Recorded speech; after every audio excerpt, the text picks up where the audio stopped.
La voiture de Lorraine Harlow s'arrêta brusquement à un feu rouge. Son cœur fit un bond dans sa poitrine. À travers la vitrine d'un café élégant sur le boulevard, elle venait d'apercevoir son mari. Carl était assis près de la fenêtre, sa main posée tendrement sur celle d'une femme. Une inconnue, une femme qui n'était certainement pas elle. Le temps sembla se figer, alors que Lorraine observait leurs doigts entrelacés, leurs visages rapprochés, dans une complicité qui ne laissait aucun doute sur la nature de leur relation. Les klaxons retentirent derrière elle. Le feu était passé au vert. Machinalement, Lorraine rangea sa voiture sur le côté de la rue. Ses mains tremblaient sur le volant, mais curieusement, son esprit était d'un calme absolu. 11 années de mariage défilaient dans sa tête comme un film en accéléré. 11 ans, 2 filles, des milliers de souvenirs.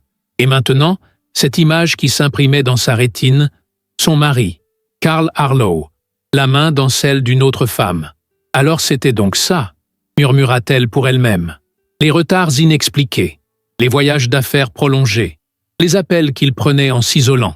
Tout prenait soudain un sens d'une clarté aveuglante. Lorraine inspira profondément, ajusta le col de son chemisier blanc crème, vérifia rapidement son apparence dans le rétroviseur. Elle était belle. Elle avait toujours été belle. Et pourtant, sans même réfléchir, elle sortit de sa voiture, traversa la rue et poussa la porte du café. L'odeur du café fraîchement moulu l'enveloppa. Des conversations animées bourdonnaient autour d'elle, mais tout ce qu'elle entendait était le battement sourd de son propre cœur. Là, à 3 tables de l'entrée, Carl souriait à cette femme, une jolie brune, plus jeune qu'elle. Lorraine s'approcha lentement, calmement, comme si elle flottait au-dessus de son propre corps. Carl leva les yeux. Son visage passa en une seconde de la tendresse amoureuse à la stupéfaction la plus totale. Il devint livide. Sa bouche s'ouvrit, mais aucun son n'en sortit. La jeune femme, sentant que quelque chose n'allait pas, se retourna pour voir ce qui avait provoqué un tel changement chez son compagnon. « Bonjour, Carl », dit Lorraine d'une voix étonnamment stable. « Quelle surprise de te voir ici !»« Lorraine », balbutia-t-il enfin, retirant brusquement sa main de celle de la femme. « Nous, c'est une réunion de travail. » Un serveur passait à proximité. Lorraine l'interpella avec un sourire. « Un café, s'il vous plaît. Serré, sans sucre. » Puis, sans attendre d'invitation, elle tira une chaise et s'assit à leur table. La jeune femme la regardait avec confusion, puis se tourna vers Carl, attendant visiblement une explication. « Chérie, qui est-ce » demanda-t-elle finalement, un soupçon d'inquiétude dans la voix. Lorraine sourit, un sourire qui n'atteignait pas ses yeux. « Oh, pardonnez-moi, je ne me suis pas présentée. Je suis Lorraine Harlow, la femme de Carl. Et vous êtes… » Le silence qui suivit était presque palpable. La jeune femme écarquilla les yeux, son regard passant de Carl à Lorraine, incrédule. « Sa femme ? Mais tu m'as dit que tu étais divorcée depuis 2 ans. » Carl Harlow, le brillant directeur marketing qui gagnait 180 000 $ par an, qui intimidait ses subordonnés d'un simple regard, paraissait maintenant petit, diminué, piégé. « Sabrina, je peux tout expliquer. » commença-t-il, mais sa voix manquait cruellement de conviction. Le serveur déposa le café devant Lorraine. Elle le remercia poliment, comme si cette situation était parfaitement normale, comme si son monde ne s'effondrait pas autour d'elle. Elle prit une gorgée, savourant l'amertume qui se répandait dans sa bouche. Une amertume qui correspondait étrangement bien à ce moment. « Divorcée depuis 2 ans », répéta Lorraine pensivement. « C'est fascinant. Et que fais-tu de Maya et Molly dans cette histoire, Carl? Elles n'existent pas non plus ?» Le visage de Sabrina se décomposa davantage. « Des enfants? Tu as des enfants? Tu m'avais dit que tu n'en avais jamais voulu. » Lorraine observa cette femme, Sabrina, avec un mélange de pitié et de curiosité. Elle était manifestement aussi victime que Lorraine elle-même. « Nous avons 2 filles, » confirma Lorraine. « Maya a 7 ans et Molly 5 ans. » Sabrina se leva brusquement, renversant presque sa tasse. Des larmes de colère brillaient dans ses yeux. « Tu es un monstre, Carl, un fieffé menteur. Je ne veux plus jamais te revoir. » Elle rassembla précipitamment ses affaires, mais s'arrêta un instant devant Lorraine. « Je suis désolée. Je ne savais pas. Je n'aurais jamais. » Puis, incapable d'en dire plus, elle sortit du café presque en courant. Karl et Lorraine restèrent seuls à la table, séparés par un abîme bien plus grand que les quelques centimètres qui séparaient leurs mains posées sur la nappe. Il tenta de parler plusieurs fois, ouvrant et refermant la bouche comme un poisson hors de l'eau. Lorraine le regardait calmement, attendant qu'il trouve une excuse, une justification, n'importe quoi. « Ce n'est pas ce que tu crois », dit-il finalement, optant pour la plus banale des défenses. Lorraine pencha légèrement la tête, comme si elle considérait sérieusement cette possibilité. « Ah non? Et qu'est-ce que je crois, Karl? C'est compliqué. Je vois. » Elle termina son café d'un trait et reposa délicatement la tasse. « Et depuis combien de temps cette complication dure-t-elle » Karl regarda ses mains, évitant délibérément les yeux de sa femme. « Quelques mois, mentit-il. » Quelque chose dans son ton indiqua à Lorraine que c'était bien plus que cela. Des images défilèrent dans son esprit. Karl rentrant tard, prétextant des réunions qui s'éternisaient. Karl sursautant chaque fois que son téléphone vibrait. Karl s'éloignant pour prendre des appels professionnels urgents pendant les anniversaires des filles.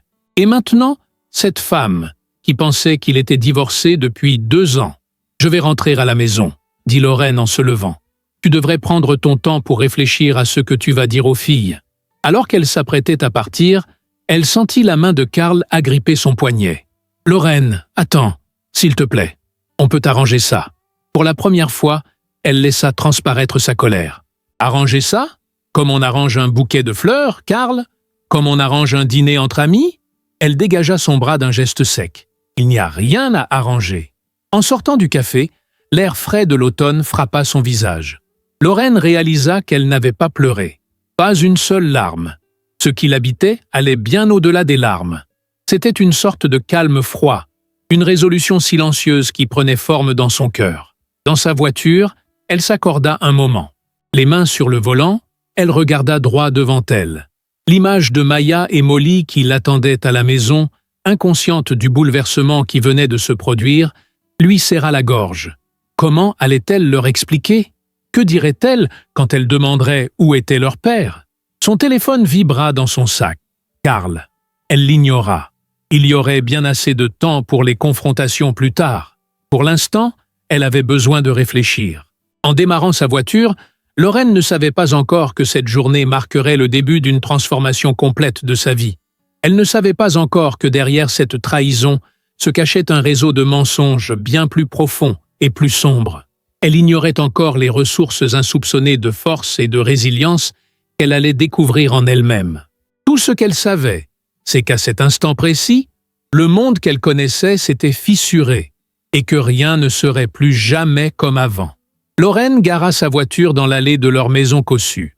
Le quartier résidentiel respirait la tranquillité, avec ses pelouses parfaitement entretenues et ses façades élégantes. Une image de stabilité et de bonheur familial. Quelle ironie! Derrière ses murs crème et ses fenêtres ornées de rideaux coûteux, son mariage se désintégrait comme un château de sable à marée montante. Elle resta assise un moment, les mains crispées sur le volant, cherchant à composer son visage. Les filles ne devaient rien soupçonner. Pas maintenant. Maya, avec sa sensibilité à fleur de peau, percevrait immédiatement que quelque chose n'allait pas. La nourrice, une étudiante nommée Jessica, ne devait pas non plus remarquer son trouble. « Tout va bien », murmura-t-elle pour elle-même, un exercice de répétition avant d'entrer en scène. Elle répéta ces mots comme un mantra, jusqu'à ce qu'ils perdent leur sens. Lorsqu'elle franchit le seuil, Maya se précipita vers elle. « Maman, regarde ce que j'ai dessiné à l'école !» La petite fille brandissait fièrement une feuille colorée représentant ce qui semblait être leur famille. 4 silhouettes souriantes devant une maison. Lorraine sentit son cœur se serrer douloureusement. « C'est magnifique, ma chérie », parvint-elle à articuler, embrassant le front de sa fille. « Où est ta sœur ?»« Dans le jardin avec Jessica. Elle cherche des coccinelles. » Lorraine paya la nourrice qui partit rapidement, pressée d'aller à son cours du soir. Maintenant seule avec ses filles, elle s'efforça de maintenir une apparence de normalité. Elle prépara le dîner, aida Maya avec ses devoirs, supervisa le bain des filles. Chaque geste quotidien lui semblait désormais surréaliste, comme si elle évoluait dans un monde parallèle.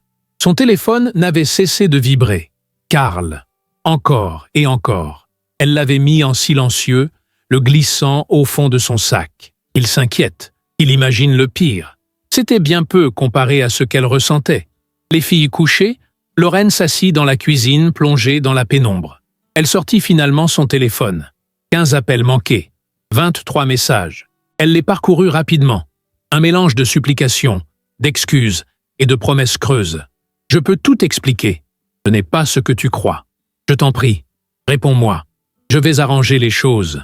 Je t'aime. N'oublie pas ça. » Ce dernier message la fit presque rire. L'amour. Quel concept élastique dans la bouche de Karl. Elle éteignit son téléphone et le posa sur la table, comme s'il s'agissait d'un objet contaminé. La porte d'entrée s'ouvrit doucement vers 23 heures. Karl. Il avançait dans le couloir comme un voleur, probablement incertain de l'accueil qui l'attendait. Lorraine ne bougea pas, assise droite sur sa chaise, un verre d'eau devant elle. Elle n'avait pas allumé la lumière. « Lorraine » appela-t-il doucement en entrant dans la cuisine. Il sursauta légèrement en la voyant dans la pénombre. « Tu m'as fait peur. »« Vraiment ? J'en suis navrée, » répondit-elle d'une voix glaciale. Karl s'avança, tentant de déchiffrer son expression dans l'obscurité. « Écoute, pour ce qui s'est passé aujourd'hui, ce qui s'est passé aujourd'hui, » répéta-t-elle lentement. « C'est une façon intéressante de décrire le fait que je t'ai surpris avec ta maîtresse. Ce n'est pas ma... » Il s'interrompit, réalisant que nier l'évidence ne ferait qu'aggraver la situation. C'était une erreur, une terrible erreur. Ça ne se reproduira plus, je te le jure. Lorraine le fixa sans ciller. « Combien de temps ?»« Quoi ? Depuis combien de temps ça dure ?» Karl hésita, pesant visiblement le pour et le contre du mensonge. « Quelques mois, » dit-il finalement. « Et pourtant, elle pensait que tu étais divorcé depuis 2 ans. Comment expliquer cela, Karl ?» Il passa une main sur son visage, signe de nervosité qu'elle connaissait bien. « C'est compliqué. J'ai peut-être laissé entendre certaines choses pour coucher avec elle. Lorraine, s'il te plaît, les filles pourraient nous entendre. Les filles dorment, et ne t'avise pas de les utiliser comme bouclier. » Sa voix restait basse, mais tranchante. « Alors, c'est la seule ? Ou y en a-t-il d'autres dont je devrais être informé ?»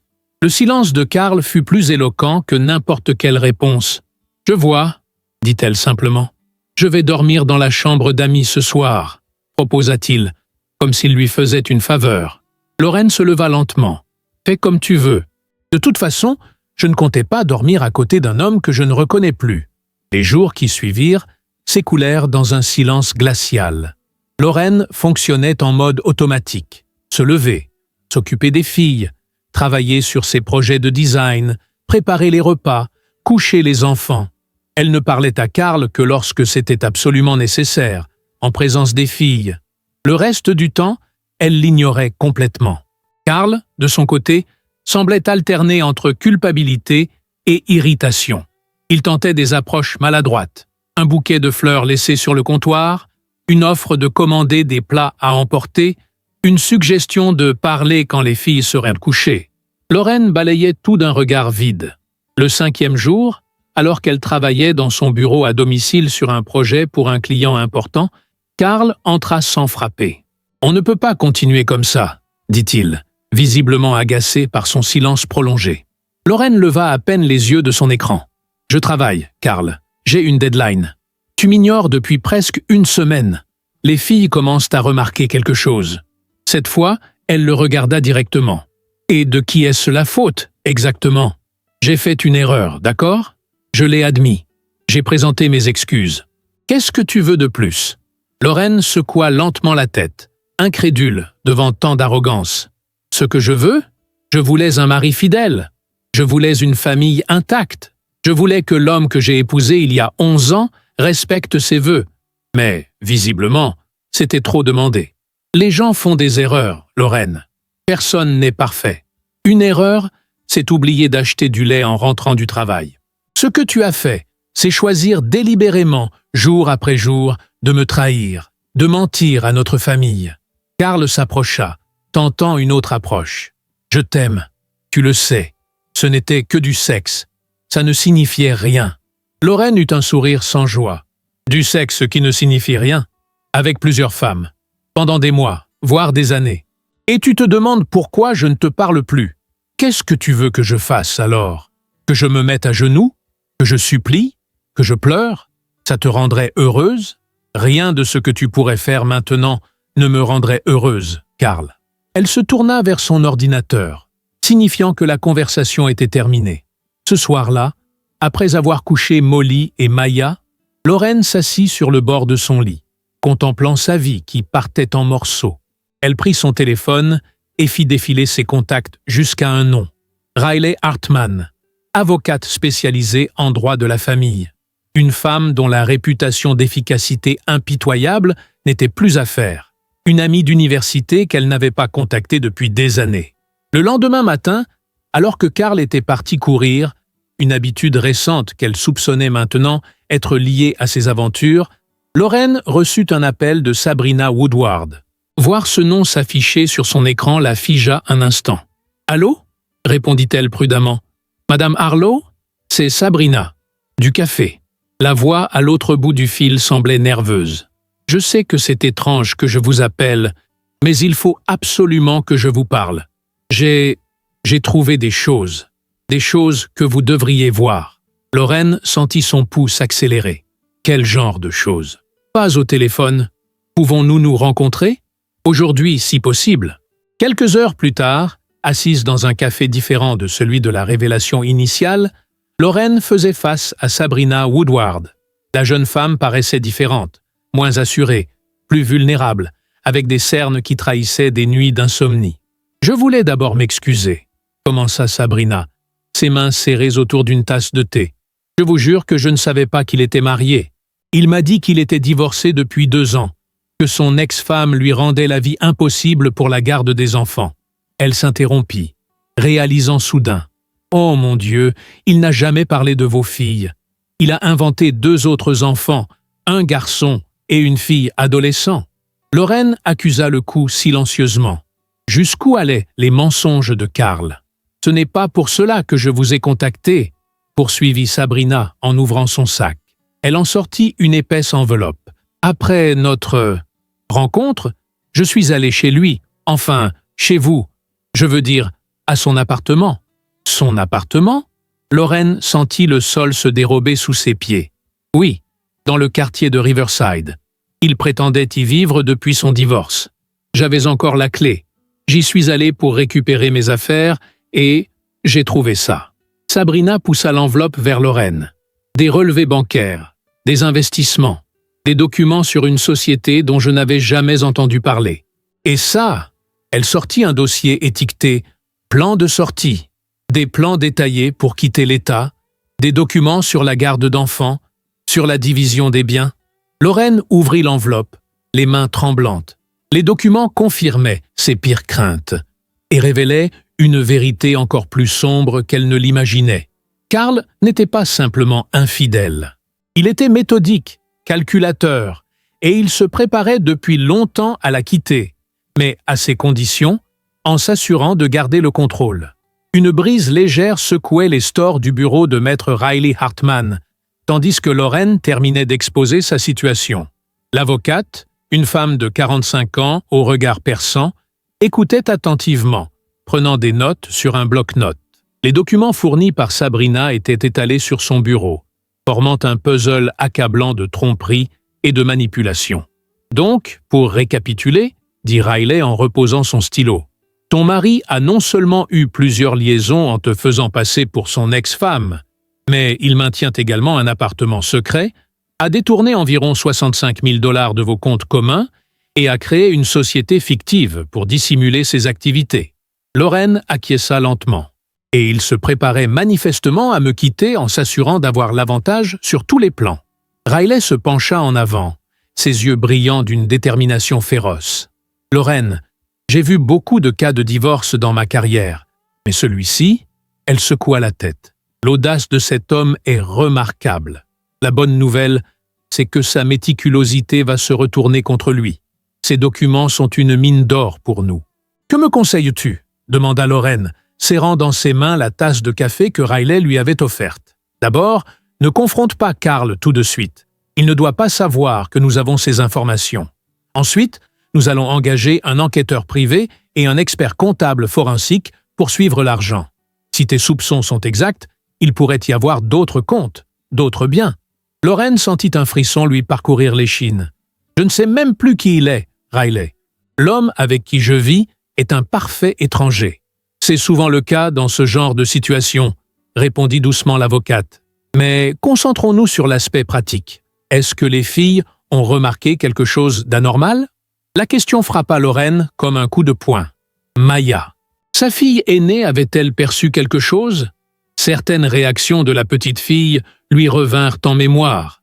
Son air préoccupé quand Karl rentrait tard, ses questions sur pourquoi papa partait si souvent en voyage d'affaires, et surtout, cette fois où elle l'avait trouvé en pleurs, dans sa chambre sans explication. Je ne sais pas. Maya a 7 ans. Elle est très observatrice. Lorraine hésita avant de poursuivre.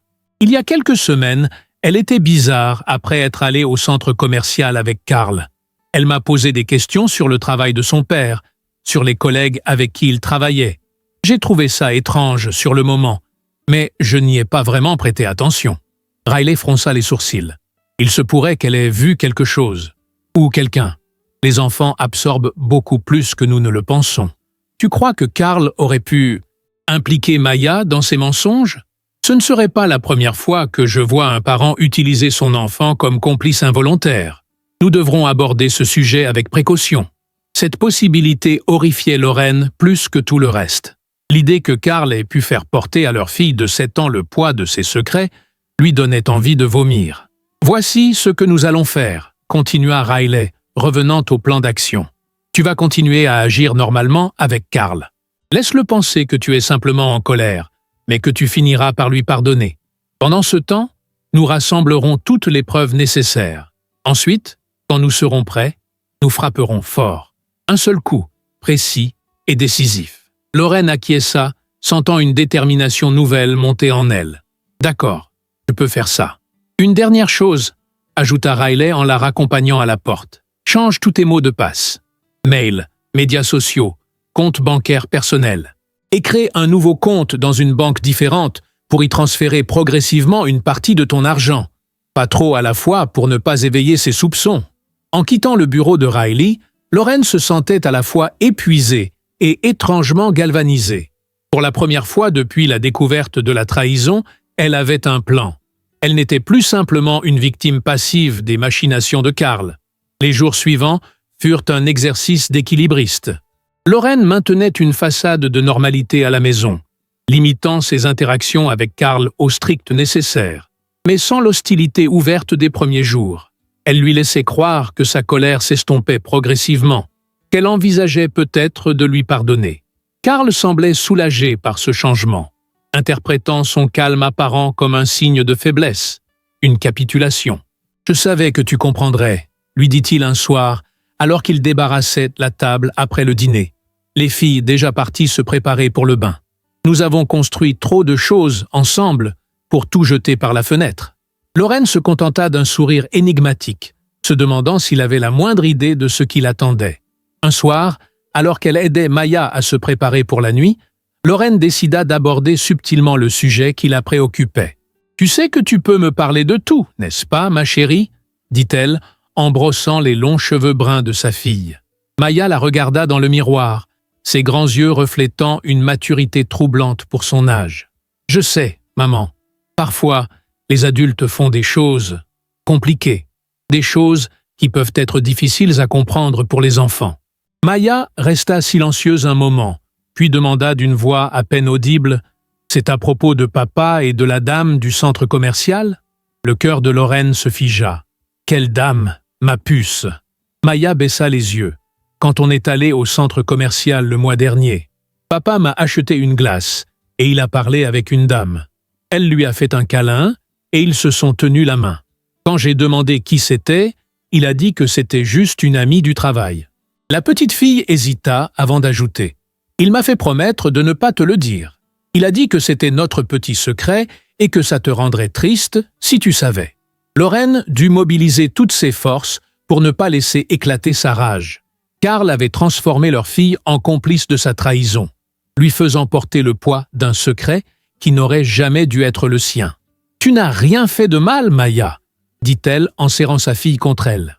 Parfois, les adultes demandent aux enfants de garder des secrets qui ne devraient pas être gardés. Tu as bien fait de me le dire. Papa va être fâché contre moi, demanda la petite fille, les yeux remplis de larmes. Non, ma chérie, ce n'est pas ta faute, pas du tout. Lorraine embrassa le front de sa fille, son cœur se brisant pour l'innocence que Carl avait souillée. Je te promets que tout ira bien. Cette nuit-là, après avoir couché les filles, Lorraine appela Riley pour lui raconter ce que Maya lui avait révélé.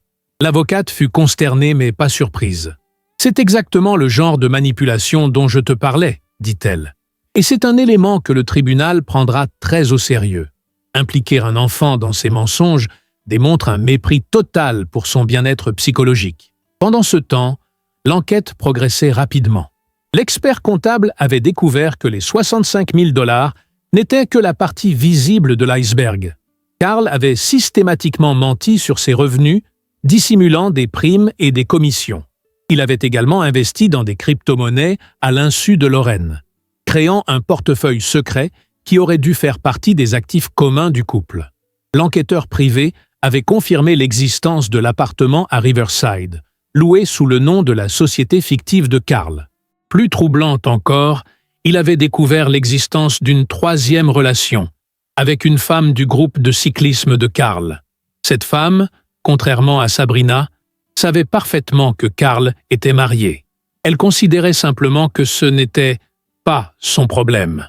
Un matin, alors que Carl était parti pour une réunion d'affaires, Lorraine reçut un appel de l'enquêteur privé. « Madame Harlow, je pense que vous devriez être au courant. Votre mari n'est pas en réunion. Il est actuellement à l'agence immobilière Cornerstone Properties, en train de consulter des offres pour des maisons dans l'État de Washington. » Lorraine sentit son sang se glacer. L'État de Washington, à des milliers de kilomètres de leur domicile actuel. Le plan de sortie était donc bien en marche. « Nous avons assez de preuves, » déclara Riley lors de leur rencontre suivante. « Il est temps de passer à l'action. Voici comment nous allons procéder. » 3 semaines après avoir surpris Carl au café avec Sabrina, Lorraine était prête. Tous les documents étaient en ordre, toutes les preuves rassemblées. La date de l'audience préliminaire avait été fixée, les papiers du divorce préparés. Elle avait discrètement transféré la moitié de l'argent des comptes communs sur son nouveau compte personnel, comme Riley le lui avait conseillé, une mesure parfaitement légale pour se protéger. Ce soir-là, quand Carl rentra du travail, Lorraine l'attendait dans le salon, calme et composée. Les filles étaient chez une amie pour une soirée pyjama, leur donnant l'espace nécessaire pour cette confrontation inévitable. « Il faut qu'on parle », dit-elle simplement. Carl sourit, interprétant sa demande comme un pas vers la réconciliation. « Bien sûr, chérie. J'ai justement pensé qu'on pourrait sortir dîner ce week-end, tous les deux, comme avant. Ce n'est pas ce genre de conversation, Carl. » Lorraine prit une grande inspiration. « Je veux le divorce. » Le sourire de Carl s'évanouit, remplacé par un froncement de sourcils. « Le divorce? Tu n'es pas sérieuse. Je pensais que nous avions dépassé ça. J'ai engagé une avocate, Riley Hartman. Tu as peut-être entendu parler d'elle ?» Carl pâlit légèrement à la mention de ce nom. Riley avait une réputation redoutable dans les cercles juridiques. « Tu exagères, Lorraine. C'était une erreur, d'accord, mais pas de quoi détruire notre famille. » « Une erreur ?» Lorraine laissa échapper un rire sans joie. « Est-ce que l'appartement à Riverside est aussi une erreur? Et les 65 000 $ que tu as détournés? Et tes projets de déménagement dans l'État de Washington? Et le fait d'avoir impliqué Maya dans tes mensonges? » Le visage de Carl se décomposa, passant de la surprise à l'incrédulité, puis à une colère froide. « Tu m'as espionné. J'ai découvert la vérité, Carl. Il y a une différence. » Il se redressa, retrouvant son arrogance habituelle. « Tu n'as aucune preuve de ce que tu avances. » Lorraine se leva et lui tendit une enveloppe. « Les papiers du divorce. L'audience préliminaire est dans 2 semaines. Je te suggère de trouver un bon avocat. » Carl ouvrit l'enveloppe, parcourant rapidement les documents. Son visage passa par toutes les nuances de rouge. « Tu ne peux pas faire ça. Tu n'obtiendras jamais tout ça. C'est ridicule. »« Nous verrons bien, » répondit calmement Lorraine. « En attendant, tu peux aller dormir dans ton appartement secret. Tes affaires sont déjà emballées dans le garage. Tu ne peux pas me mettre à la porte de ma propre maison. »« Notre maison, » corrigea Lorraine. « Et oui, je le peux. C'est dans les papiers que tu tiens. Ordonnance temporaire de résidence exclusive, signée par le juge cet après-midi. Karl la dévisagea avec une haine qui la fit frissonner intérieurement. Mais elle tint bon, soutenant son regard. Finalement, il jeta les papiers sur la table basse. « Tu le regretteras », siffla-t-il en se dirigeant vers la porte. « Je vais te prendre tout ce que tu as. Les filles, la maison, tout. »« J'en doute fortement », répondit Lorraine, refusant de céder à la peur. « Au fait, le juge a également ordonné que tu ne quittes pas l'État jusqu'à nouvel ordre, juste au cas où tu aurais des projets de voyage à Washington. » La porte claqua derrière lui avec une violence qui fit trembler les murs. Lorraine s'effondra sur le canapé, les jambes flageolantes, l'adrénaline se dissipant pour laisser place à une fatigue immense. Mais au milieu de cet épuisement, une petite flamme de fierté brillait. Elle avait tenu tête à l'homme qui l'avait trahi et manipulé pendant des années.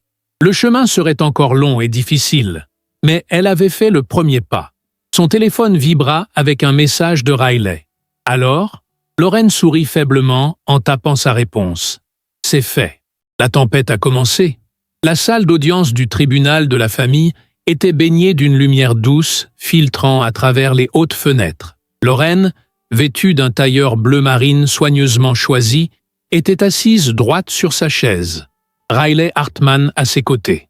De l'autre côté de l'allée centrale, Karl et son avocat, un homme au costume hors de prix et à l'expression suffisante, chuchotaient entre eux. Karl n'avait pas cessé de lancer des regards noirs à Lorraine depuis son entrée dans la salle. Les 2 semaines précédentes avaient été un tourbillon d'activités.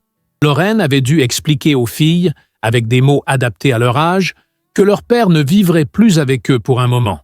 Molly, du haut de ses 5 ans, avait simplement accepté cette information avec la résilience propre aux jeunes enfants. Maya, en revanche, avait été plus difficile à rassurer.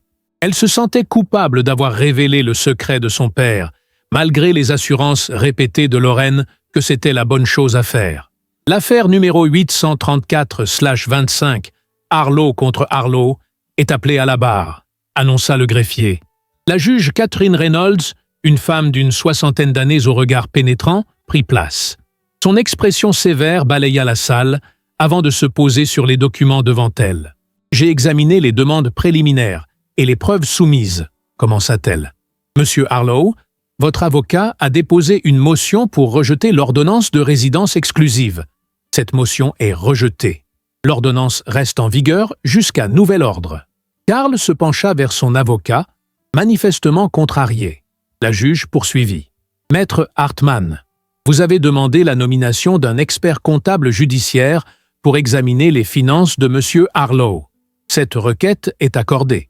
Maître Feldman, elle s'adressait à l'avocat de Karl, votre client devra fournir tous les documents financiers requis dans un délai de 72 heures. » Lorraine sentit une vague de soulagement la traverser. Le tribunal prenait au sérieux ses allégations concernant les manipulations financières de Karl. Concernant la garde temporaire des enfants, continua la juge, le rapport de l'évaluateur psychologique m'a profondément troublé. Le psychologue pour enfants avait passé plusieurs heures avec Maya et Molly la semaine précédente, évaluant leur bien-être émotionnel et leur relation avec chacun de leurs parents. Les allégations selon lesquelles M. Harlow aurait impliqué sa fille de 7 ans dans la dissimulation de sa liaison extra-conjugale sont particulièrement préoccupantes. Par conséquent, j'ordonne que les visites avec M. Harlow soient supervisées jusqu'à nouvel ordre. Karl se leva brusquement. « C'est ridicule, ce sont mes filles. »« Monsieur Harlow !» La voix de la juge claqua comme un fouet. « Encore une interruption de ce genre et je vous fais sortir de ma salle. Est-ce clair ?» Il se rassit, le visage rouge de colère. « En outre, » poursuivit la juge, « j'ai reçu des informations troublantes concernant des recherches immobilières dans l'État de Washington. Jusqu'à la résolution complète de cette affaire, j'ordonne à M. Harlow de remettre son passeport au tribunal et de ne pas quitter le comté sans autorisation préalable. » L'avocat de Karl commença à protester, mais la juge l'interrompit d'un geste de la main. « Enfin, Madame Harlow a demandé une pension alimentaire temporaire. Compte tenu des documents financiers déjà fournis et des preuves de dissimulation de revenus par M. Harlow, j'ordonne le versement immédiat d'une pension mensuelle de 3 000 $ pour Madame Harlow, en plus de la pension de 2 000 $ pour les enfants. La juge fixa Carl d'un regard glacial. « Monsieur Harlow, je dois vous avertir que toute tentative de dissimuler des actifs ou de violer ces ordonnances sera considérée comme un outrage au tribunal et pourrait entraîner des sanctions pénales. L'audience est levée. Nous nous retrouverons dans 60 jours pour évaluer les conclusions de l'expert comptable. » En sortant du tribunal, Riley serra brièvement l'épaule de Lorraine. Premier round gagné, mais ce n'est que le début. Il va contre-attaquer. Lorraine acquiesça, regardant Carl et son avocat qui s'éloignaient d'un pas rapide, engagés dans une conversation animée. Elle savait que Carl ne se rendrait pas facilement. Son orgueil et son arrogance ne le permettraient pas. Sa prédiction se révéla exacte. Dans les semaines qui suivirent, Carl tenta de retourner la situation à son avantage. Il commença à raconter à leurs amis communs que Lorraine était instable émotionnellement, qu'elle exagérait une simple aventure sans importance, qu'elle utilisait les filles comme arme contre lui. Certains le crurent. D'autres, moins nombreux, restèrent fidèles à Lorraine. Le plus dur fut de voir certains amis choisir leur camp, souvent par commodité ou par peur d'être associés au scandale. Des invitations furent annulées. Des appels restèrent sans réponse. Le cercle social que Lorraine avait considéré comme solide et fiable s'effrita comme du sable entre ses doigts. Mais il y eut aussi des surprises positives. Des personnes qu'elle connaissait à peine lui offrirent leur soutien. Des mères de l'école de ses filles l'invitèrent à prendre un café, lui proposèrent de garder Maya et Molly quand elle avait des rendez-vous avec Riley. Sa voisine, une veuve septuagénaire nommée Éléonore, commença à lui apporter des plats faits maison, pour que vous n'ayez pas à vous soucier de cuisiner certains soirs, disait-elle. Et puis, il y eut Jasmine, sa belle-mère. Lorraine redoutait leur première rencontre après l'éclatement du scandale. Elle craignait que Jasmine ne prenne automatiquement le parti de son fils. Mais quand la femme de 62 ans arriva chez Lorraine un dimanche après-midi, son expression n'était pas accusatrice, mais profondément triste. « J'ai toujours su que Carl avait hérité de la capacité de son père à se mentir à lui-même, » dit Jasmine, après que les filles furent réparties jouer dans leur chambre. « Mais je n'aurais jamais imaginé qu'il puisse aller si loin. »« Tu ne le défends pas ?» demanda Lorraine, surprise. Jasmine secoua la tête. « Comment le pourrais-je? Ce qu'il a fait est impardonnable. Surtout d'avoir impliqué Maya dans ses mensonges. » Elle prit les mains de Lorraine dans les siennes. « Je voulais que tu saches que, quoi qu'il arrive, tu restes ma belle-fille. Ces petites filles sont mes petites filles. Carl peut avoir brisé votre mariage, mais il n'a pas le pouvoir de briser ces liens-là. » Les larmes que Lorraine avait si stoïquement retenues ces dernières semaines coulèrent enfin librement sur ses joues. L'enquête financière révéla des choses encore plus sombres. Non seulement Carl avait détourné de l'argent des comptes communs, mais il avait également utilisé la carte de crédit de l'entreprise pour des dépenses personnelles. Hôtels luxueux, bijoux, dîners coûteux, totalisant plus de 30 000 $ sur les 2 dernières années. Quand son employeur en fut informé, Carl fut immédiatement licencié pour faute grave. Les choses s'enchaînèrent rapidement.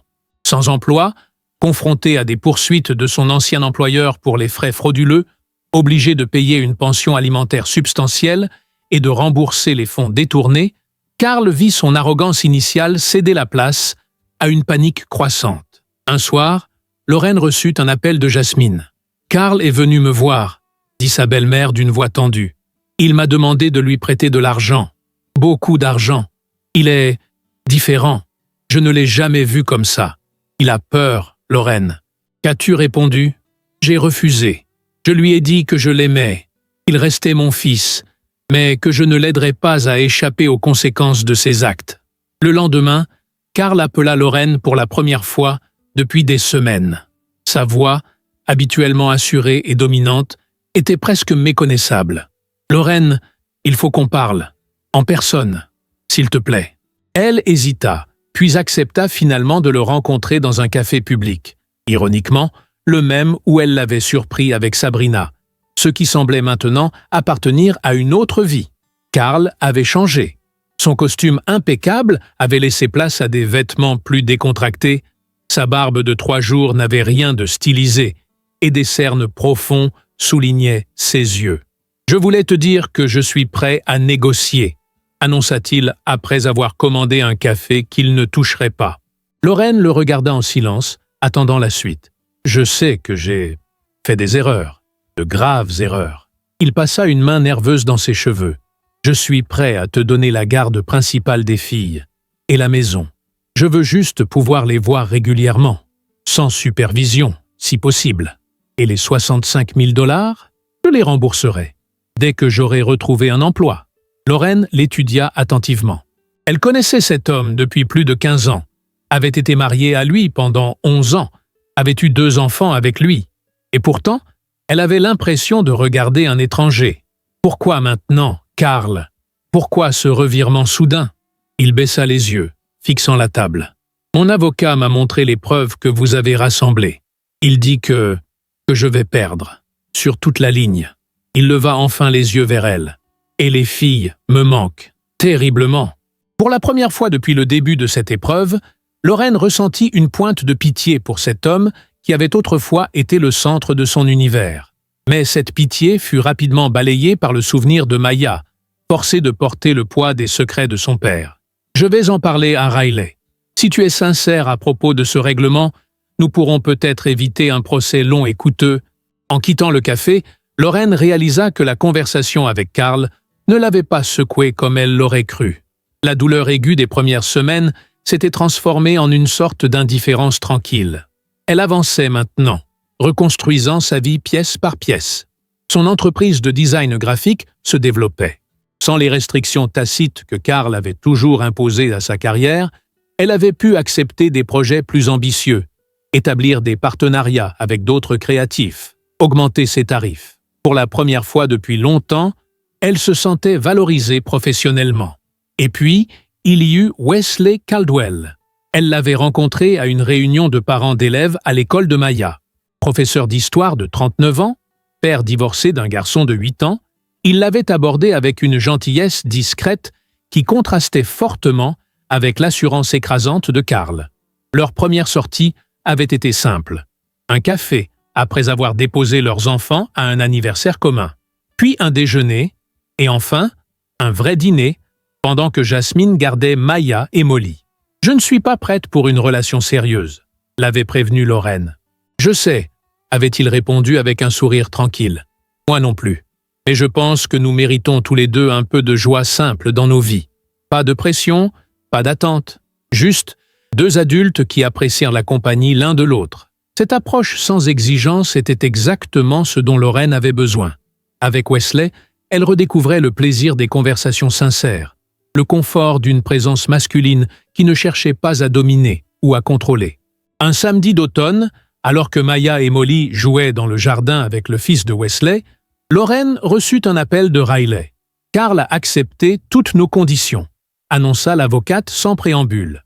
La maison, la garde, les finances, tout. Il veut régler l'affaire au plus vite. « Vraiment? Pas de dernier rebondissement ?» demanda Lorraine, méfiante.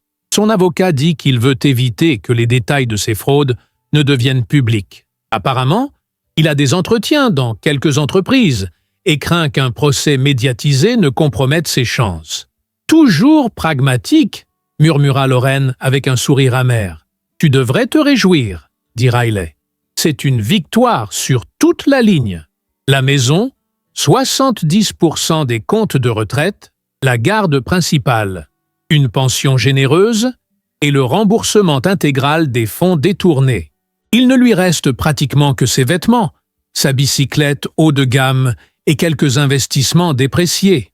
Après avoir raccompagné Wesley et son fils, Lorraine s'assit sur la terrasse, observant Maya et Molly qui jouaient encore dans le crépuscule. Elle réfléchissait à tout le chemin parcouru ces derniers mois.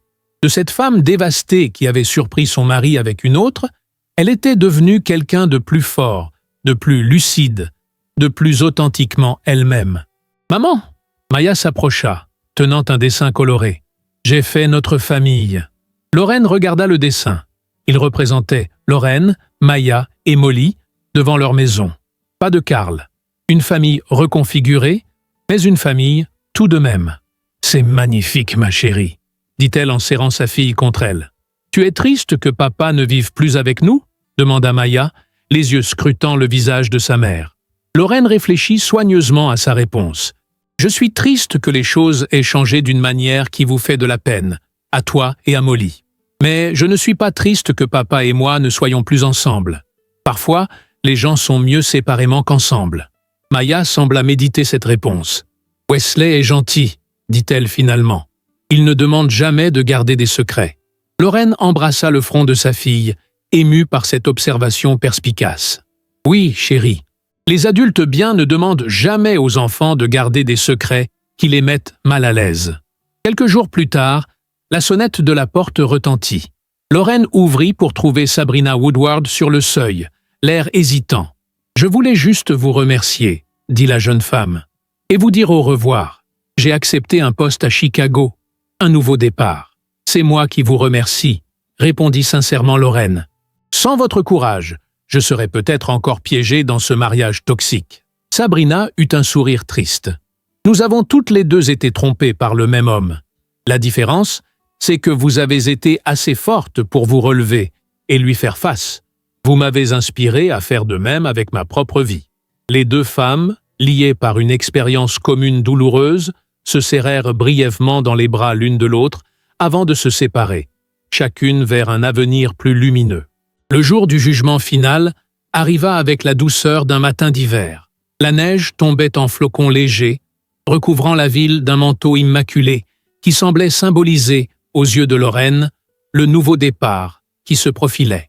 Debout devant le miroir de sa chambre, elle ajusta le col de sa robe bordeaux, une tenue qu'elle avait achetée spécialement pour l'occasion, non pas pour impressionner qui que ce soit, mais pour marquer ce moment charnière de sa vie. « Tu es très belle, maman !» dit Maya, appuyée contre l'encadrement de la porte, observant sa mère avec admiration. Lorraine se tourna vers sa fille avec un sourire. « Merci, ma puce. Tu es prête pour ta journée avec grand-mère Jasmine ?» Maya acquiesça.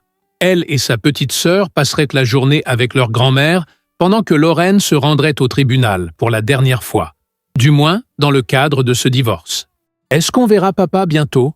demanda la fillette, une question qui revenait régulièrement ces dernières semaines. « Oui », répondit doucement Lorraine. « Il viendra vous chercher samedi pour votre journée ensemble. » Les visites supervisées avaient évolué vers des rencontres non supervisées le mois précédent, après que Carl eut suivi plusieurs séances de thérapie familiale et démontré des progrès significatifs dans sa relation avec ses filles. Lorraine ne lui pardonnerait jamais complètement d'avoir utilisé Maya comme il l'avait fait, mais elle reconnaissait ses efforts pour réparer ce qui pouvait l'être. Riley attendait Lorraine sur les marches du tribunal, impeccable dans son tailleur gris anthracite, un dossier sous le bras. « Prête pour le dernier acte ?» demanda l'avocate, alors qu'elles montaient les marches ensemble. « Plus que prête », confirma Lorraine. La salle d'audience était presque vide ce jour-là. Aucun spectateur, juste les parties concernées et leurs représentants légaux. Carl était déjà assis avec son avocat, portant un costume bien moins ostentatoire que ceux qu'il arborait autrefois. Quand Lorraine entra, il leva brièvement les yeux vers elle, puis les baissa à nouveau, sans l'hostilité qui avait caractérisé leur dernière rencontre. La procédure fut étonnamment brève.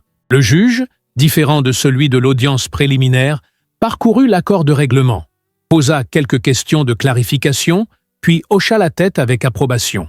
« L'accord me semble équitable et dans l'intérêt supérieur des enfants, » déclara-t-il, « à moins que l'une des parties ne souhaite faire une déclaration avant que je ne rende mon jugement. » Lorraine regarda Carl.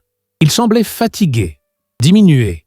Pendant un instant, elle revit l'homme qu'elle avait épousé 11 ans plus tôt, charmant, confiant, plein d'avenir. Puis cette image se dissipa, remplacée par celle de l'homme qui l'avait systématiquement trahi, qui avait manipulé leur fille, qui avait construit toute une vie parallèle basée sur le mensonge. « Non, votre honneur !» répondit-elle calmement. « Pas de déclaration !» Carl secoua également la tête en silence. « Très bien. Dans l'affaire Harlow contre Harlow, je prononce la dissolution du mariage selon les termes convenus dans l'accord de règlement présenté. Le jugement est rendu. » Le coup de marteau résonna dans la salle, marquant officiellement la fin d'une époque. Lorraine Harlow n'était plus mariée à Carl Harlow. Elle était à nouveau simplement Lorraine, mais une Lorraine très différente de celle qui avait un jour prononcé ses vœux devant l'autel. En sortant du tribunal, Lorraine ressentit une sensation étrange de légèreté. Pas de l'euphorie, ni même vraiment du soulagement, mais plutôt la sérénité qui vient avec la clôture d'un chapitre difficile. Karl la rattrapa sur les marches. « Lorraine, attends !» Elle se tourna vers lui, surprise. C'était la première fois qu'ils se parlaient directement depuis des semaines, toutes les communications étant passées par leurs avocats. « Je voulais juste te dire. » Il chercha ses mots, visiblement mal à l'aise. « Je suis désolé. Vraiment. Pour tout. » Lorraine l'étudia attentivement. Était-ce sincère ou simplement une autre manipulation? Elle ne pouvait en être certaine, et réalisa avec une certaine surprise que cela n'avait plus d'importance pour elle. « J'espère que tu trouveras ce que tu cherches, Karl, » dit-elle finalement. « Et j'espère surtout que tu seras un bon père pour Maya et Molly. Elles méritent au moins ça. » Il hocha la tête, semblant comprendre qu'elle n'offrait pas de pardon, mais une forme d'acceptation. La reconnaissance que le passé était le passé et que l'avenir, surtout celui de leur fille, était ce qui comptait maintenant. « Au revoir, Karl, » dit-elle simplement, avant de descendre les marches vers la voiture où Riley l'attendait. « Tout va bien ?» demanda l'avocate, qui avait observé l'échange de loin. « Oui » répondit Lorraine avec un léger sourire. « Tout va bien maintenant. » En rentrant chez elle vraiment, légalement et moralement, Lorraine s'arrêta acheter un petit gâteau pour célébrer avec les filles. Pas pour fêter la fin de son mariage, mais pour marquer le début de cette nouvelle vie qu'elles construiraient ensemble. Jasmine avait préparé le déjeuner et les filles jouaient dans le salon quand elle arriva. « C'est fait ?» demanda sa belle-mère à voix basse. Lorraine acquiesça, déposant le gâteau sur le comptoir de la cuisine. « C'est terminé. Comment te sens-tu » Lorraine réfléchit à la question. « En paix, je crois. Comme si je pouvais enfin respirer profondément après avoir été sous l'eau trop longtemps. » Jasmine la serra brièvement dans ses bras. « Je suis fière de toi, de ta force, de ta dignité à travers toute cette épreuve. Tu restes dîner ce soir? J'adorerais, mais je ne veux pas m'imposer dans votre soirée spéciale. »« Tu ne t'imposes pas, » assura Lorraine. « Tu fais partie de cette famille, Jasmine, toujours. » Les yeux de la femme plus âgée se remplirent de larmes. « Merci, » murmura-t-elle. Ce soir-là, après que les filles furent couchées et que Jasmine fut partie, Lorraine s'assit sur la terrasse arrière avec une tasse de thé. Le ciel d'hiver était clair, parsemé d'étoiles brillantes. Elle pensa à tout ce qui s'était passé depuis ce jour fatidique où elle avait aperçu Karl au café avec Sabrina.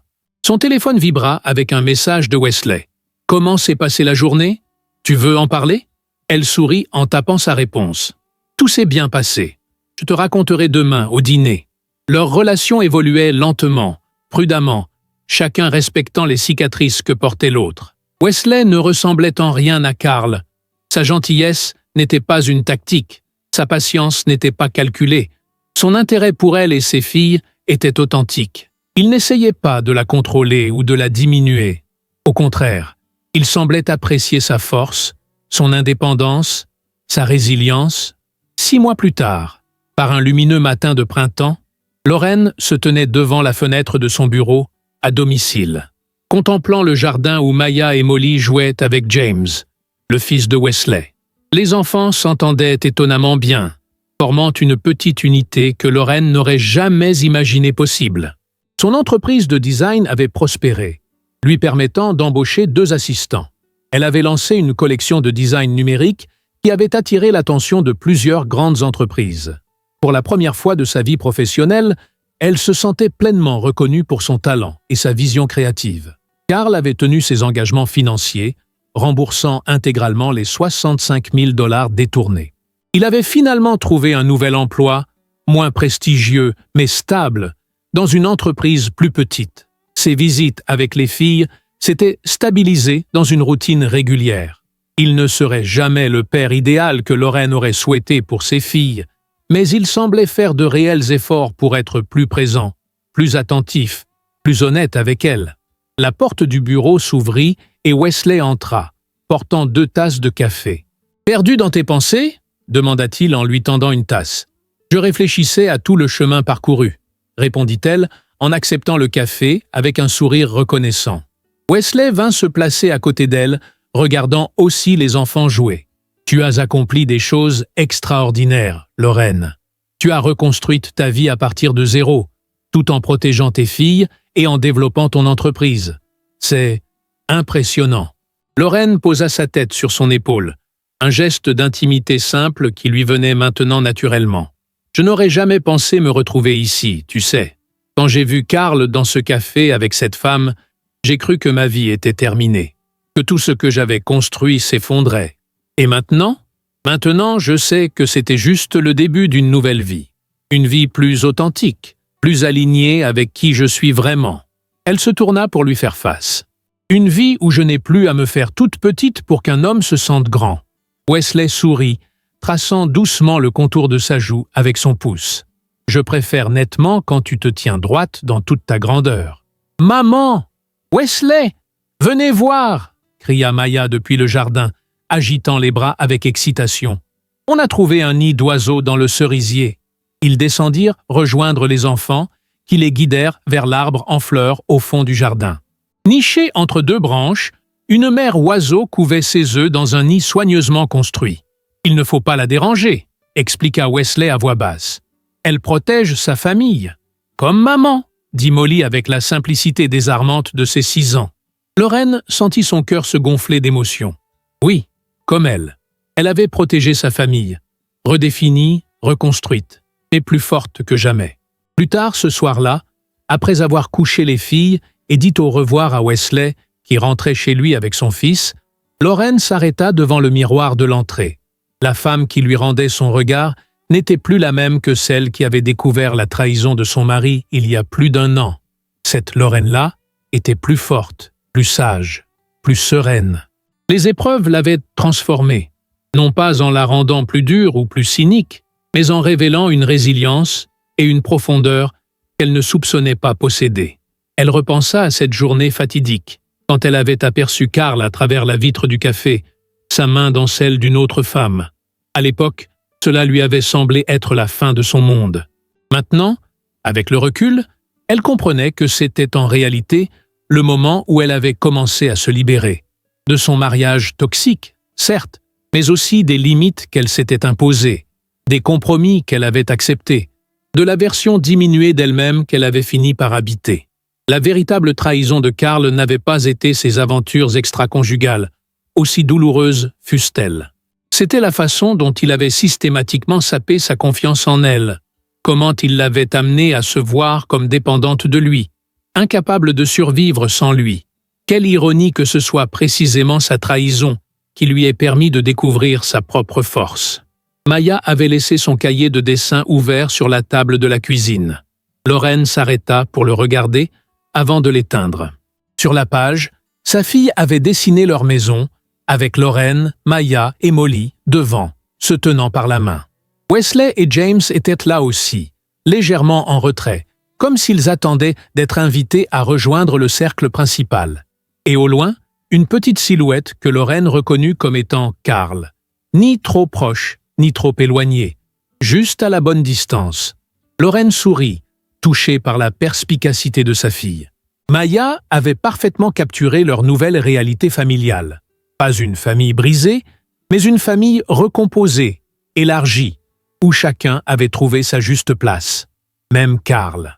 Elle referma doucement le cahier et monta se coucher, le cœur étonnamment léger. Dans l'obscurité apaisante de sa chambre, Lorraine pensa à la femme qu'elle était devenue à travers cette épreuve. Non pas malgré la trahison, mais grâce à elle. Il y avait une certaine poésie dans cette transformation, un rappel que parfois, les plus grandes blessures peuvent devenir les plus grands catalyseurs de croissance. Le Karl qu'elle avait surpris ce jour-là dans ce café n'aurait jamais imaginé les conséquences de ses actions. Il avait cru qu'elle était faible, qu'elle dépendait de lui financièrement et émotionnellement. Il l'avait sous-estimée, comme tant d'hommes sous-estiment les femmes qu'ils prétendent aimer. Sa plus grande erreur n'avait pas été l'infidélité, mais d'avoir méconnu la force dormante en celle qu'il avait épousée. 3 semaines plus tard, Lorraine était en train de finaliser un projet important pour un nouveau client quand son téléphone sonna. C'était l'école de Maya. Madame Harlow, ici Madame Peterson, la conseillère d'orientation de l'école. Je me demandais si vous pourriez venir à l'école aujourd'hui. Il s'est passé quelque chose avec Maya que nous devrions discuter en personne. Le cœur de Lorraine s'accéléra immédiatement. Est-ce qu'elle va bien? Elle est blessée? Oh non, rien de tel, rassura rapidement la conseillère. Maya va parfaitement bien physiquement. C'est plutôt une situation émotionnelle. Elle n'est pas en difficulté, mais j'aimerais vraiment vous parler. 1 heure plus tard, Lorraine était assise dans le bureau de la conseillère, face à une femme d'une 50aine d'années, au regard bienveillant. Maya a participé à une activité aujourd'hui où nous avons demandé aux enfants d'écrire sur une personne qu'ils admirent, expliqua Madame Peterson. La plupart ont choisi des célébrités, des sportifs, quelques-uns leurs grands-parents. Elle sortit une feuille de papier d'un dossier. Maya a écrit ceci. « J'ai pensé que vous devriez le voir. » Lorraine prit le papier avec hésitation. En haut, dans l'écriture soignée de Maya, un titre simple. « La personne que j'admire le plus. » « Ma mère est la personne la plus courageuse que je connaisse, » commençait le texte. « L'année dernière, quelque chose de triste est arrivé dans notre famille. Mon père avait menti et fait des choses qui ont fait beaucoup de peine à ma mère. Je sais que c'était très difficile pour elle, mais elle n'a jamais cessé de prendre soin de ma sœur et moi. » Les larmes montèrent aux yeux de Lorraine alors qu'elle continuait à lire. Maman n'a pas crié ou cassé des choses quand elle était en colère. Elle est restée calme et forte. Elle a travaillé encore plus dur sur son travail d'artiste sur ordinateur. Elle nous a expliqué ce qui se passait d'une manière que nous pouvions comprendre. Et maintenant, même si notre famille est différente, nous sommes heureux. Ma grand-mère Jasmine dit que ma mère est comme un phénix, un oiseau magique qui renaît de ses cendres. Je ne sais pas vraiment ce que ça veut dire, mais je crois que c'est quand quelqu'un devient plus fort après quelque chose de difficile. Quand je serai grande, je veux être courageuse comme ma mère. Lorraine releva les yeux, incapable de contenir ses larmes. Je ne savais pas. Je ne pensais pas qu'elle voyait les choses ainsi. La conseillère sourit avec douceur. Les enfants voient et comprennent bien plus que nous ne le croyons. Maya a traversé une période difficile, mais votre façon de gérer cette crise familiale lui a donné un modèle de résilience extraordinaire. Elle fit une pause. J'ai pensé que vous méritez de savoir à quel point vous avez inspiré votre fille. En quittant l'école, Lorraine se sentit submergée par une vague d'émotions. Tout ce qu'elle avait fait, chaque décision difficile, chaque nuit sans sommeil, chaque moment où elle avait dû se montrer forte alors qu'elle se sentait brisée à l'intérieur, tout cela avait façonné non seulement sa propre vie, mais aussi celle de ses filles. Maya ne voyait pas une victime quand elle regardait sa mère, mais une héroïne. Ce soir-là, alors que les filles dormaient, Lorraine s'assit sur le porche arrière avec Wesley. Elle lui montra le texte de Maya qu'elle avait gardé précieusement. « C'est extraordinaire », dit-il après l'avoir lu. « Elle a parfaitement saisi ce que tu as traversé et ce que tu as accompli. Je n'ai jamais voulu être un modèle de résilience post-divorce, » répondit Lorraine en secouant doucement la tête. « J'aurais préféré leur offrir un mariage heureux, une famille intacte. » Wesley prit sa main dans la sienne. « La vie ne nous donne pas toujours ce que nous voulons, mais parfois, elle nous donne exactement ce dont nous avons besoin. Maya et Molly n'avaient pas besoin de voir leurs parents dans un mariage malheureux, basé sur des mensonges. Elles avaient besoin de voir leur mère se tenir debout et refuser d'être maltraitée. C'est une leçon inestimable. » Lorraine réfléchit à ces paroles. « Tu as raison, je n'aurais jamais choisi ce chemin, mais maintenant que je l'ai parcouru, je ne changerai rien. » Quelques jours plus tard, Lorraine se rendit à l'appartement de Carl pour déposer les filles pour leur week-end avec lui. Normalement, ils se rencontraient dans un lieu neutre où Carl venait les chercher à la maison. Mais cette fois, elle avait quelque chose à lui remettre. L'appartement était modeste mais propre, décoré de photos des filles. Lorraine remarqua qu'il avait aménagé une véritable chambre pour elles, avec des lits individuels et des jouets. C'était un progrès significatif par rapport aux premiers mois après leur séparation, où il les emmenait principalement au restaurant ou au cinéma, comme incapable de créer un véritable foyer pour elles. « Je voulais te donner ça », dit Lorraine, lui tendant le texte de Maya. « Notre fille l'a écrit pour un devoir à l'école. » Carl lut en silence, son visage passant de la curiosité à la surprise, puis à une émotion plus complexe, un mélange de regret et de fierté. « Elle est extraordinaire !» dit-il finalement, rendant le papier à Lorraine. Comme sa mère. Le compliment était sincère, dépourvu de l'ironie ou de la manipulation qui avait caractérisé leur relation pendant si longtemps. Elle a besoin d'un père qui soit présent, Karl. Pas parfait, juste présent et honnête. J'essaie, répondit-il simplement. Chaque jour, j'essaie d'être meilleur pour elle. Lorraine hocha la tête. C'était tout ce qu'elle pouvait demander. Non pas pour elle-même, mais pour leur fille. Une année complète s'écoula. La vie avait trouvé son nouveau rythme.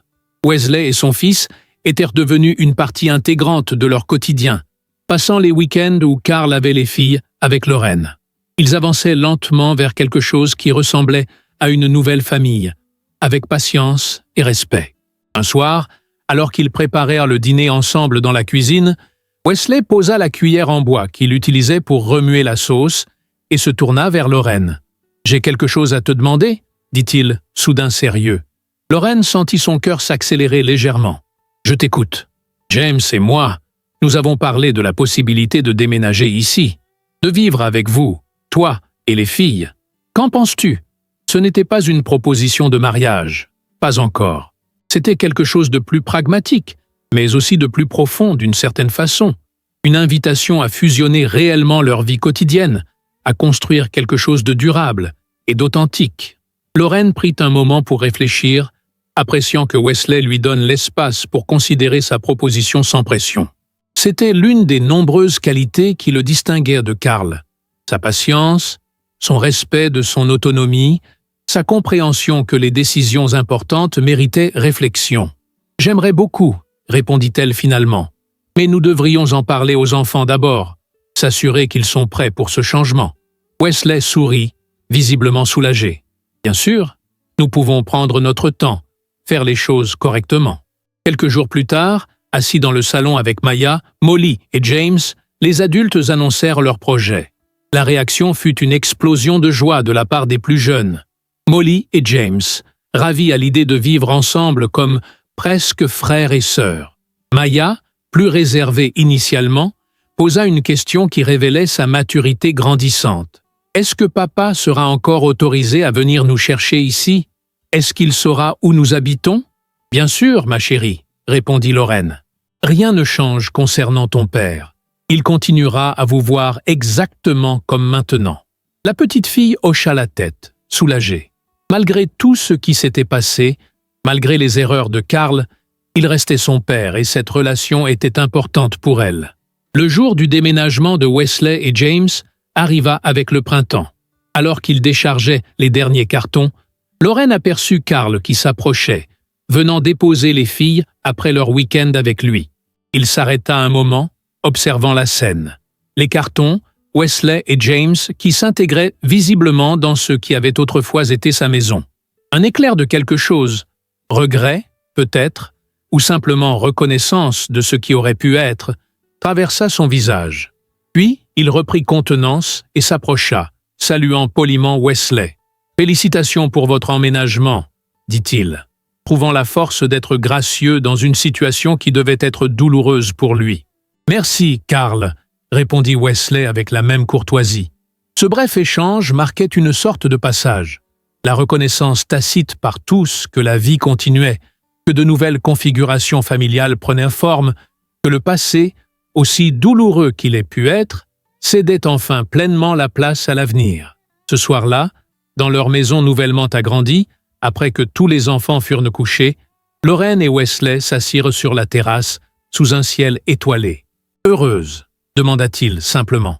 Lorraine réfléchit à cette question apparemment simple. Était-elle heureuse?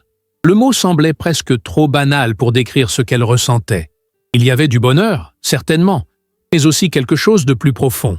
Une satisfaction tranquille, une paix intérieure, la certitude d'avoir traversé le feu et d'en être sortie non pas simplement intacte, mais transformée. « Je suis plus que heureuse », répondit-elle finalement. « Je suis entière. » Elle pensa à cette Lorraine d'il y a 2 ans, celle qui s'était arrêtée à un feu rouge et avait aperçu son mari à travers la vitre d'un café, la main dans celle d'une autre femme.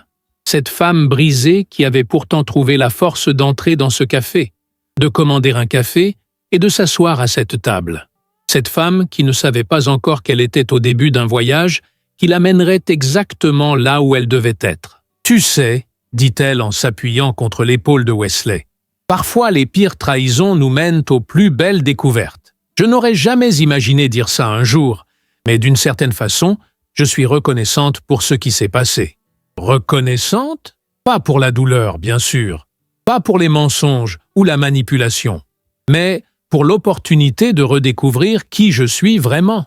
Sans cette trahison, je serais peut-être encore dans ce mariage toxique, me faisant toujours plus petite pour permettre à Carl de se sentir grand. Wesley l'embrassa doucement sur le front. « Alors, je suis reconnaissant aussi, pas pour ta souffrance, jamais pour ça, mais pour la femme forte et authentique qui est assise à côté de moi aujourd'hui. » Dans la maison endormie, les respirations paisibles de 4 enfants, 2 les siens, 1 le sien et le 4e, le petit James, qui partageaient maintenant leur foyer. Dehors, le monde continuait de tourner avec son lot de joies et de peines, de trahisons et de rédemption. Et ici, sur cette terrasse, sous les étoiles silencieuses, Lorraine savait qu'elle avait finalement trouvé sa place.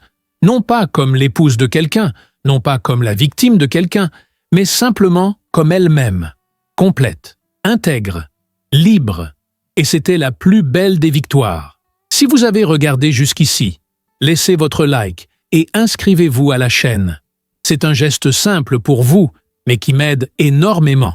N'hésitez pas à partager vos impressions dans les commentaires ci-dessous. Merci pour votre compagnie et pour ce moment partagé autour d'une tasse de café. À très bientôt pour une nouvelle histoire.